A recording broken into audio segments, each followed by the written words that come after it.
তেওঁলোকে 2000 কোটি টকা খৰচ হোৱাৰ পাছতো এই এনআৰচিৰ কাম কাজ আগ নবঢ়ালে ডাষ্টবিনত পেলাই থৈছে। সেইটো বাস্তৱ কথা হয় নে নহয়? আৰু এনআৰচিৰ জৰিয়তেহে আপোনাৰ বিদেশী সমস্যাটো নাইকিয়া হ'ব। ইয়াত থকা মুছলমান সংখ্যালঘু বিলাকে ইয়াত যদি কোনো বিদেশী আছে সেইটো বিতাৰণৰ কথাই ক'ব নে নকয়? আমি বিদেশীক লৈ সদায় পানী ঘোলা হৈ থকাটো আমি বিচৰা নাই। আমি বিচাৰিছো ইয়াৰ সমাধান। সকলোৱে বিচাৰিছে, সেইটো হিন্দুৱে বিচাৰিছে, সেইটো আমাৰ মুছলমানেও বিচাৰিছে। গতিকে সেই সমাধান তেওঁলোকে নকৰে। কৰিছে জানো? আজি নাই কৰা। গতিকে সেইকাৰণে কৈছো যে আমাৰ মানুহবিলাকে এটা ভুল কৰি আছে। মোৰ দুখ লাগে বহু সময়ত যে একেটা কথা মানে এই বিদেশী সমস্যাক লৈ যে তেওঁলোকে প্ৰতিটো নিৰ্বাচনত বা প্ৰতিটো সময়ত যে ৰাজনীতি কৰে, সেইটো আৰু কিমান দিনলৈ চলিব, কিমান দিনলৈ আৰু সেইবিলাক চলি থাকিব। গতিকে সেইকাৰণে আপোনালোকে দেখিব যে মূল জেগাত যে চৰকাৰ নাযায়। আজি আপোনালোকে চাবলৈ মূল্য বৃদ্ধিৰ কথাটো কৈ দিওঁ এইখিনিতে যে আজি বিজেপি চৰকাৰে আপোনাৰ মূল্য বৃদ্ধি হ্ৰাস কৰিম বুলি আহিছিলে। আজি তেওঁলোকৰ দিনত 3 টকীয়া আপোনাৰ কণীৰ দাম আজি 10 টকা হৈছে নে নাই? 32 টকীয়া চাউল, আমি গুৱাহাটীত থাকো, 32 টকা যিটো ক্ৰয় কৰিছিলো সেই চাউলৰ দাম আজি 100 টকা হৈছে। আজি ইটাৰ দাম, যিটোৰ দাম আচলতে আপোনাৰ 3 টকা আছিলে, সেই ইটাৰ দাম আজি 12 টকা 13 টকা হৈছে। আজি চিমেণ্টৰ দাম, যিটোৰ দাম আচলতে আগতে 200 টকা 250 টকা আছিলে, তাৰ দাম আজি 500 পৰা 600 টকা হৈছে। আজি ৰডৰ দাম 4000 টকা যিটো পাৰ কুইণ্টেল আছিলে, সেইটোৰ দাম আজি 8000 9000 টকা হৈছে।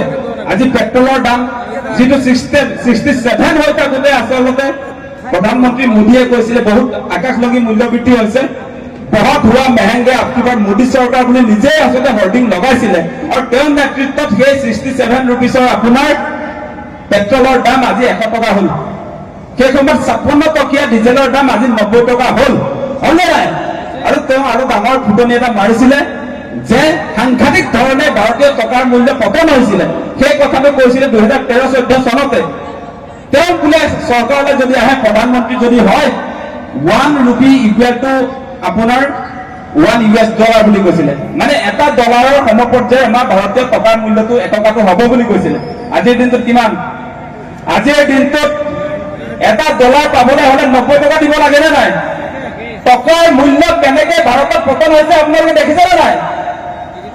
শৈক্ষিক অভিৱৰ্তন, সেই কথা আমি পাতিব লাগিব নে নাই? লাগিব। গতিকে এই মূল কথাবিলাক কিয় তেওঁলোকে নকৰে? এই হিন্দু মুছলমানটো চলাই দিলেই একো কৰাৰ প্ৰয়োজন নাই। গতিকে সেই ৰাজনীতিটো আমি বিদায় দিব লাগে, সেই কথাটো কৈছিলো। গতিকে বিজেপিৰ দিনত সঁচা কথাটো কবলৈ গলে ভাল দিন অহা নাই।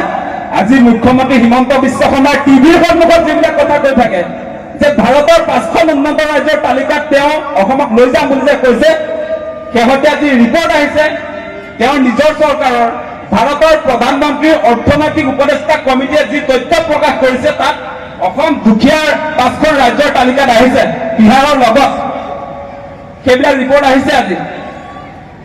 গতিকে সঁচা কথাটো কবলৈ গলে তেওঁ যে কৈ আছে যে সাংঘাতিক ধৰণে অসমৰ উন্নয়ন হৈছে, ফাষ্টেষ্ট গ্ৰয়িং ষ্টেট বুলি যে কৈছে, মানে বহুত স্পীডত আমাৰ ৰাজ্যখন আগবাঢ়িছে বুলি কৈছে। আজি আমাৰ ৰাজ্যখন বহুত স্পীডত আগবঢ়া নাই। আপোনালোকে যদি চাই, দুখীয়া ৰাজ্যৰ তালিকাত সোমাই গল। ধনী ৰাজ্যৰ তালিকাত সোমোৱাৰ কথা আছিলে, এতিয়া দুখীয়া ৰাজ্যৰ তালিকাত ভৰাই দিলে মুখ্যমন্ত্ৰী হিমন্ত বিশ্ব শৰ্মাই।